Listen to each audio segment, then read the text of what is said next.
All right, so we're back with another interview here at the IHSBCA convention, and lucky enough to be joined by Coach DiFilippo. Mahomet-Seymour, longtime head coach there, has been an awesome supporter of prep baseball over the years, and just with turning in information and communicating with us when guys are starting. And he had one of the top arms to come through Illinois in the last however many years, a few years ago, in Blake Wolters, and just how he dealt with us through that whole process. I can't thank Coach enough, and thank you here for spending a little time. And yeah, thank you guys for having us on. Talking a little bit about last year's club and getting into 2025. But, last year, 28-9, first in conference. You are losing some pieces just looking at our questionnaire here. So, what are some of the biggest areas of concern? What are you looking to cover up? Who are some guys that are stepping up? What do you have for us, Coach? You always got to worry about the bump, right? And who's going to be pitching. And we lost, three key guys, with Sterick and Bergman and oh gosh, now I'm drawing a blank. It always happens to me, Coach. Sterick, Bergman, and Randolph all moving on to pitch in college, right? You're losing three guys. Luckily, we've got our number one coming back. However, we've got young arms who can't wait to fill, and Miles Woosley and Popovich, and then Max Young has really been stepping up and having a fantastic offseason. Well, and that's why I love just kind of even starting with that question, because you just threw out some names that we're not super familiar with, and it's like, all right, we need to get on these guys. We know some of them. We know Mason Orton, long-time quality left-hander that's been a really good performer for you. And then we were able to get a look at Miles Woosley this past summer at our Illinois State games, and he came to another event as well to earn an invite to the state games. But looking at those guys that you think can replace, the ones you lost, how excited are you for 2025? What are the strengths? Is the bump the strength this year? It should be, but we also return almost all of our position guys, right? So it's one of those good perfect storms again. If those new faces on the bump can follow the leadership of an Orton who's been there for multiple years now. And the other guys that play multiple sports, so they're not going to be, first time in the limelight, right? And Gavin, Bailey's going to be a leader, and Miles, they're all playing basketball, so they've been in these experiences, and they play in front of 1,000 people on a Friday night in football and stuff. So that shouldn't be too much of a question mark, I think, for us. Then we should be pretty exciting, especially with the the defense back. Last year we were like, can we score runs? We've got pitching, and now it's like, wow, defensively we're back.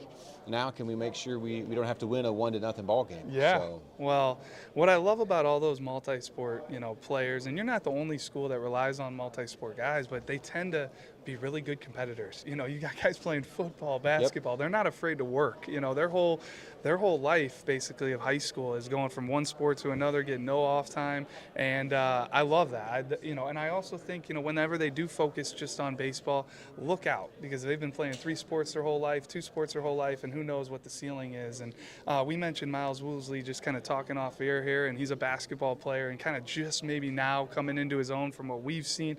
I think there's a ton of ceiling there, but I'm seeing an underclassman just looking at what you filled out here, and I think it's a younger brother of Mateo Casillas or related. Marco's coming. I mean, he's a freshman. Okay, so just one to watch maybe down the road. See. Yeah. I mean, obviously, you talk about multi-sport guys. I mean, I think he's one of the top 5 wrestlers in his class as a freshman in big boy wrestling. So he's following in Mateo's footsteps, right? Because that was Mateo's calling card as well. He's going to be better than Big Brother. So, okay. I mean, it's pretty big shoes for him to fill when you start thinking about that. But Marco's coming. Nice. I'm not sure he'll help us this year, but obviously in the future he'll be a kid that.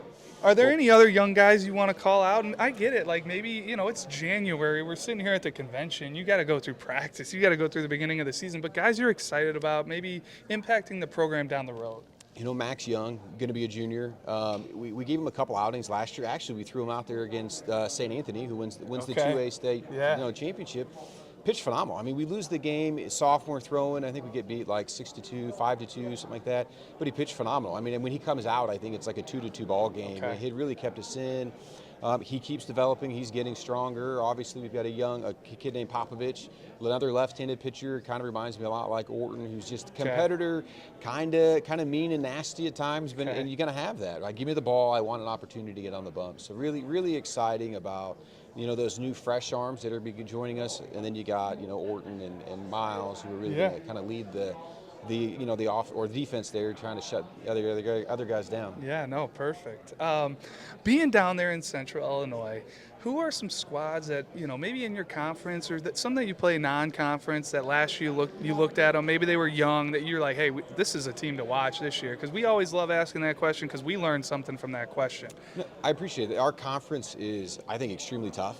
Right, you've got Effingham in there, who always is going to be competitive. They had McDevitt a couple years ago, who gave them the run to state.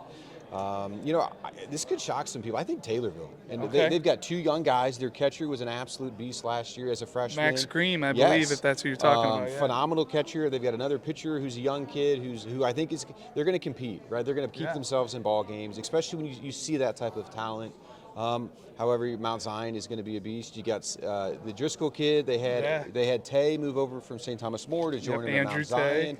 So now you got a 1-2 punch there in the Mount. So obviously they're going to be competitive.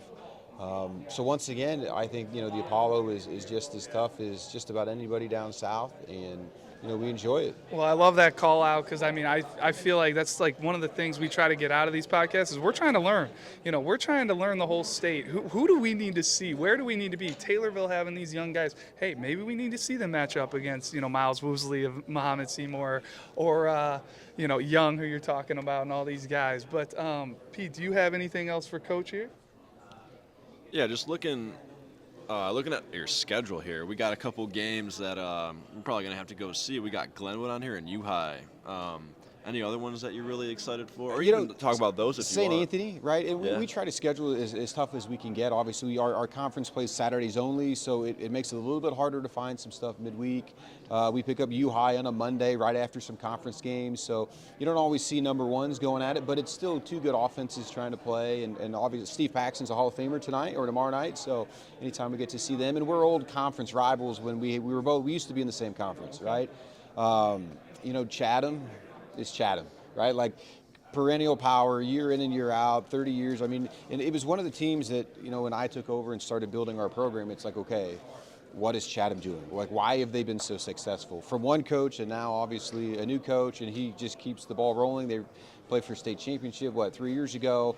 But it seems to be us, Chatham, Champaign Central, in the sectional every year. And it's like, okay, we keep wanting to compete with those guys, so we want them on the schedule. Now, maybe not the greatest play. It's like the last Monday, the week of the regional, right? So, I would love to say we're going to see Athens.